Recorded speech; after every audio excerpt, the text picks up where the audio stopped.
तो hello guys, मेरा नाम है प्रिंस और आप देख रहे हैं एनिमे समीक्षा। चलिए वीडियो को शुरू करते हैं। तो एपिसोड के स्टार्ट में हम देखते हैं कि ज़ेनो सेंको की टीम को ज्वाइन कर लेता है और फिर हम उनके सामने एक मशीन को देखते हैं। तो गैन ज़ेनो से पूछता है कि ये सस्पिशियस मशीन क्या है। तो ज़ेनो कहता है कि मैं हवा को ठंडा कर रहा हूँ और इससे मैं हवा से आर्गोन को एक्सट्रैक्ट कर रहा हूँ। हम देखते हैं कि ये बात कोहाकू के सिर के ऊपर से जाती है और फिर सुइका ज़ेनो से कहती है कि मैं इसके बारे में जानना चाहती हूँ। तो फिर ज़ेनो उन्हें बताता है कि एक ग्लास कैनिस्टर के अंदर आर्गोन गैस पर करंट अप्लाई करने से तभी सुइका कहती है कि लेकिन करंट तो एयर के थ्रू नहीं जा सकता। तो ज़ेनो कहता है कि तुम्हें एक्सप्लेन करने की बजाय तुम्हें वो दिखाना ज्यादा फास्ट होगा। और फिर हम उन्हें एक जगह पर देखते हैं जहाँ पर जमीन में काफी सारी ओर्स होती है और फिर हम देखते हैं कि क्रोम एक डिटेक्टर से कुछ डिटेक्ट करता है और फिर ज़ेनो उन सबको बताता है कि ये सिग्नल गैस के थ्रू इलेक्ट्रिक पल्स गुजरने का था। आखिर रेयर मेटल में रेडियो एक्टिव एलिमेंट्स जो होती है। ये सुनकर गैन कहता है कि क्या इसका मतलब ये है कि ये डिटेक्टर एक गाइगर काउंटर है, मतलब कि वो एक ऐसा डिवाइस है जो रेडिएशन को डिटेक्ट करता है। फिर ज़ेनो उन सभी को बताता है कि 21st सेंचुरी में भी मिनरल्स को उसी से ढूंढा जाता था। फिर हम देखते हैं कि वो उस जगह पर काफी सारी खुदाई करते हैं और फिर हम देखते हैं कि उन्होंने काफी सारी ओर्स को माइन कर लिया होता है। और फिर सेंको कहता है कि ये वो रेयर मेटल्स है जो हमें स्पेसशिप बनाने के लिए चाहिए। फिर ज़ेनो कहता है कि अब हमें बस एक ही चीज चाहिए और फिर सेंको कहता है कि हाँ, हम उसे अभी बाहर निकाल रही है। और फिर हम देखते हैं कि वो उस रिवर से उनका पर्सियस शिप निकाल लेते हैं और फिर हम देखते हैं कि उसकी हालत काफी ज्यादा खराब हो चुकी होती है और ये देखकर कासेकी काफी ज्यादा सैड होता है। और फिर हम देखते हैं कि वो सभी पर्सियस के पार्ट्स को अलग अलग करने लगती है। तो ये देखकर कासेकी काफी ज्यादा शॉक हो जाता है और उनसे पूछता है कि तुम क्या कर रहे हो। तो र्यूसी उसको बताता है कि हम इसके आयरन को रिसाइकल करेंगे क्योंकि आयरन ही है जो उन्हें उस जगह पर नहीं मिलेगा। फिर सेंको कासेकी से कहता है कि हम इसे न्यू पर्सियस में अपग्रेड करेंगे और इसके लिए मेटल्स को आपस में मिलाकर हम एक सुपर एलॉय बनाएंगे। हम देखते हैं कि ये सुनकर कासेकी काफी ज्यादा एक्साइटेड हो जाता है और काफी तेजी से पर्सियस के पार्ट्स को अलग करने लगता है। और फिर अगले सीन में हम देखते हैं कि उन्होंने वहाँ पर काफी सारे फर्नेस बना लिए होते हैं और फिर हम देखते हैं कि कोहाकू सभी ओर्स को पाउडर बना रही होती है। और फिर सेंको एक फर्नेस में आयरन लावा के जार को निकालकर ज़ेनो से उसमें क्रोम और डालने के लिए कहता है। तो वो उसमें क्रोम और डालता है और कहता है कि क्रोम और बाकी सभी और की स्ट्रेंथ को मिलाने से ये आयरन काफी ज्यादा स्ट्रॉन्ग बन जाएगा। फिर अगले सीन में हम देखते हैं कि उससे वो स्टेनलेस स्टील बना लेते हैं और फिर सेंको कहता है कि अब स्टेनलेस स्टील से आखिरकार हम कैंड फूड बना पाएंगे। फिर अगले सीन में हम देखते हैं कि फ्रांशा काफी सारा खाना बना रही होती है और उसे वो उन कैंस में भरने वाले होती है। और फिर ज़ेनो कहता है कि इनमें थोड़ा सा जिर्कोनियम और टेंटियम मिलाने से ये कैन इतने अच्छे हो जाएंगे कि ये 3700 ईयर में भी खराब नहीं होंगे। और फिर सेंको हमें बताता है कि पुराने समय में उस एक कैन की कॉस्ट हमें 1 मिलियन येन पड़ती। फिर हम देखते हैं कि वो स्टेनलेस स्टील से किचन नाइफ भी बनाते हैं जिनसे फ्रांशा सब्जियां काट रही होती है। तो फिर क्रोम कहता है कि क्या हम इसे रॉकेट और शिप्स बनाने के लिए यूज नहीं करेंगे। फिर अगले सीन में हम देखते हैं कि वो माया और कुछ और लोगों को अनपेट्रीफाई कर देती है और फिर ज़ेनो उनसे बात करके उन्हें भी सेंको की टीम में शामिल करा लेता है। और फिर सेंको ज़ेनो और यूसी से कहता है कि मून पर जाने वाला रॉकेट बनाने के लिए हमें अभी भी काफी सारे मटेरियल्स की जरूरत है जो इस पूरे प्लेनेट पर फैले हुए हैं। यूसी कहता है कि तो फिर हमें एक शिप बनाकर उन्हें गैदर करना होगा। फिर ज़ेनो उसे कहता है कि क्यों ना हम टीम्स में स्प्लिट हो जाए। फिर वो कहता है कि मैं रॉकेट के इंजन पर काम करता हूँ। और फिर वो सेंको से कहता है कि तुम नए अपग्रेडेड पर्सियस पर वर्क करो। तो फिर सेंको कहता है कि ठीक है। फिर अगले सीन में ज़ेनो गैन और क्रोम से कहता है कि जो ये स्टेनलेस स्टील हम बना रही है वो सिर्फ लेवल 1 ही है और अगर हमें मून पर वाई मैन के पास जाना है तो हमें और ज्यादा अच्छा सुपर एलॉय चाहिए होगा।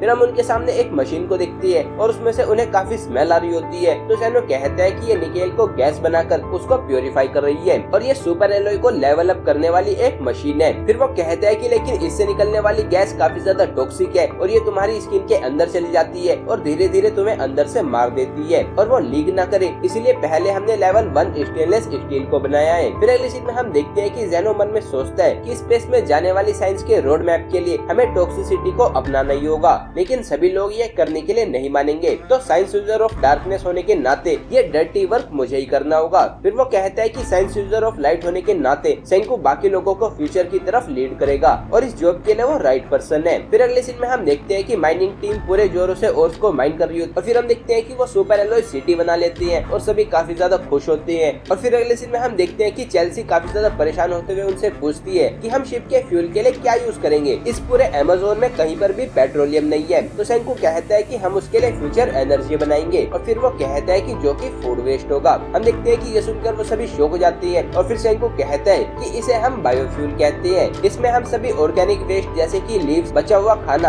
और पोप को भी यूज कर सकते हैं और फिर इसके सड़ने पर जो गैस निकलेगी हम उसे गैदर करेंगे। फिर अगले सीन में हम देखते हैं कि उन्होंने सभी ऑर्गेनिक वेस्ट को बैरल में भर भरा होता है। और फिर सेंकू कहता है कि इस ऑर्गेनिक वेस्ट से निकलने वाली गैस को कलेक्ट करने के लिए वो एक टैंक बनाएंगे। ये सुनकर गेन कहता है कि उन्हें परफेक्ट गोल बनाना काफी ज्यादा हार्ड होगा। और फिर अगले सीन में हम देखते हैं कि कासे की टैंक बना देता है, तो उसको देखकर गेन कहता है कि ये तो परफेक्टली गोल नहीं है। तो सेंकू कहता है कि उसे परफेक्ट होने की जरूरत नहीं है, उसमें पानी भरकर अगर हम उसके अंदर ब्लास्ट करें तो। और फिर हम देखते हैं कि उस ब्लास्ट के इम्पैक्ट से वो टैंक बिल्कुल परफेक्टली गोल हो जाता है और ये देखकर गेन शॉक हो जाता है। फिर अगले सीन में हम ज़ेनो, क्रोम और गेन के सामने एक और काफी बड़ी मशीन देखती है और फिर गेन उससे पूछता है कि अब ये क्या है, तो वो कहता है कि हमें सुपर एलॉय बनाने के लिए उन फर्नेस से भी ज्यादा हीट चाहिए होगी, तो इस मशीन से हम उन्हें इलेक्ट्रिसिटी से मेल्ट करेंगे जैसे कि इंडक्शन कुकटॉप्स में होता है। फिर गेन पूछता है कि और ये वायर जैसी चीज क्या है, तो वो कहता है कि इनसे वायर्स को वाटर से ठंडा रखा जा रहा है, नहीं तो वायर्स ओवरहीट होकर मेल्ट हो जाएंगी। फिर अगले सीन में हम सेंकू के सामने एक मशीन देखती है और गेन उससे भी पूछता है कि ये क्या है, तो वो कहता है कि ये वो मशीन है जो ऑर्गेनिक वेस्ट को लिक्विड फ्यूल बनाती है। फिर अगले सीन में हम ज़ेनो और क्रोम के सामने काफी सारे मेटल बार्स को देखती हैं और अब उन्हें उन सबको मिक्स करके super alloy of super alloy बनाना होता है। फिर हम देखते हैं कि वो सभी काफी ज्यादा मेहनत से अपने अपने काम कर रही होती हैं और फिर हम देखते हैं कि इसी तरह से 3 महीने बीत जाते हैं। और फिर अगले सीन में हम देखते हैं कि सेंकू और टाइजो उस लिक्विड फ्यूल को सभी के पास लाती है और फिर हम देखते हैं कि ज़ेनो ने वहाँ पर इंजन बना लिया होता है और फिर सेंकू कहता है कि क्यों ना हम इन लोगों को एक शो दिखाए। फिर हम देखते हैं कि टाइजो इंजन को फ्यूल से कनेक्ट कर देता है और फिर ज़ेनो इंजन को स्टार्ट करता है और फिर हम देखते हैं कि वो इंजन बिल्कुल रॉकेट इंजन जैसा वर्क कर रहा होता है। और फिर ज़ेनो कहता है कि ये एक गैस टरबाइन इंजन है और स्पेसशिप के लिए हमें इससे भी ज्यादा पावर की जरूरत होगी। फिर वो कहता है कि उसके लिए हमें लेवल 99 के इंजन की जरूरत होगी। फिर ज़ेनो बोलता है कि इतने 1000 सालों के बाद, हमारे थोड़े से समय की कोऑपरेशन के बाद, कल से मैं और सेंकू फिर से अलग अलग पाथ्स पर चलेंगे। फिर अगले सीन में हम अगले दिन का सीन देखते हैं जहाँ पर र्यूसी सभी से कहता है कि अब हम 3 टीमों में बटेंगे। फिर वो कहता है कि पहली टीम सुपर एलॉय सिटी में रहेगी और ओर्स को कलेक्ट करेगी, रॉकेट इंजन को इवॉल्व करेगी और साइंस को आगे बढ़ाएगी। फिर वो कहता है कि दूसरी टीम कॉर्न सिटी में वापस जाएगी और यूएस हेडक्वार्टर में सभी के साथ मिलकर कॉर्न की प्रोडक्शन और ह्यूमंस के रिवाइवल पर ध्यान देगी। फिर वो कहता है कि और तीसरी टीम न्यू सिटी में जाएगी। ये टीम अटलांटिक को क्रॉस करके पूरे वर्ल्ड में ट्रेवल करेगी और जापान पहुंचने से पहले स्पेसशिप के लिए सभी मटेरियल्स को गैदर करेगी। ये सुनकर गेन कहता है कि पता नहीं जापान पहुंचने में कितना समय लग जाएगा। तो फिर सेंकू उनसे कहता है कि क्या तुम्हें लगा कि रॉकेट ही हमारी एक अकेली स्पेसशिप है। और फिर हम उनके न्यू पर्सियस को देखते हैं और फिर तभी हम देखते हैं कि ये बोलते बोलते वो थर्ड टीम न्यू पर्सियस पर बैठकर वहाँ से निकल भी जाती है। फिर र्यूसी हमें बताता है कि ओल्ड पर्सियस की 300 हॉर्स पावर थी और उसकी मैक्स स्पीड 4 नॉट्स थी, लेकिन इस फ्यूचर सुपर एलॉय इंजन की 1000 हॉर्स पावर है और उसकी स्पीड 20 नॉट्स है। फिर वो कहता है कि ओल्ड पर्सियस को पैसिफिक क्रॉस करने में 40 दिन लगे थे, लेकिन इससे हम अटलांटिक एक ही हफ्ते में पहुंच जाएंगे। फिर हम देखते हैं कि क्रोम कहता है कि इस तरह के इंजन से हम सच में मून पर पहुंच सकते हैं। फिर हम देखते हैं कि क्रोम इमोशनल हो जाता है और रोने लगता है, तो स्वीका उससे पूछती है कि क्या हुआ, तो वो कहता है कि पता नहीं। फिर अगले सीन में हम देखते हैं कि कोहाकू, गेन और स्वीका शिप के डेक पर हवा का मजा उठा रही होती हैं, लेकिन फिर हम देखते हैं कि उनको बहुत तेज गर्मी लगने लगती है। तो फिर वो सभी शिप के अंदर आ जाते हैं और अंदर उन्हें काफी ज्यादा ठंडक फील हो रही होती है क्योंकि उन्होंने एसी बना लिया होता है। फिर र्यूसी उन्हें बताता है कि न्यू पर्सियस इंजन से हम पूरी शिप को इलेक्ट्रीफाई कर पाई है। और फिर अगले सीन में हम चेल्सी और स्वीका को आइसक्रीम खाते हुए देखते हैं। और फिर अगले सीन में हम देखते हैं कि ओकियो सभी को बताता है कि उन सभी को अपने अपने टास्क करते हुए वर्ल्ड के अलग अलग जगहों पर सबसे कनेक्टेड रहना होगा। फिर वो कहता है कि लेकिन हमारे पास सैटेलाइट कम्युनिकेशन नहीं है, तो हम ज्यादा डिस्टेंस पर वॉइस कॉल नहीं कर सकते, तो हमें मोर्स कोड से ही कनेक्टेड रहना होगा।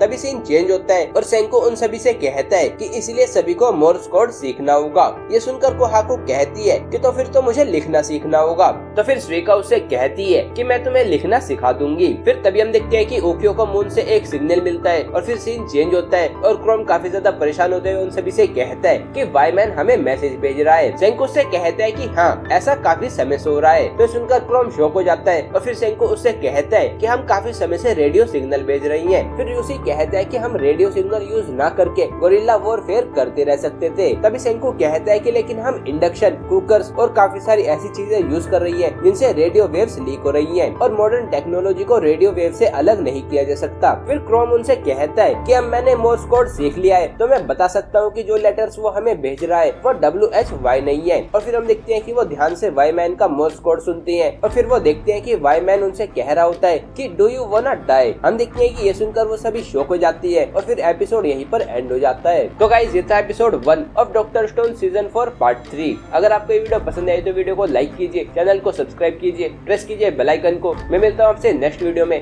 Thank you.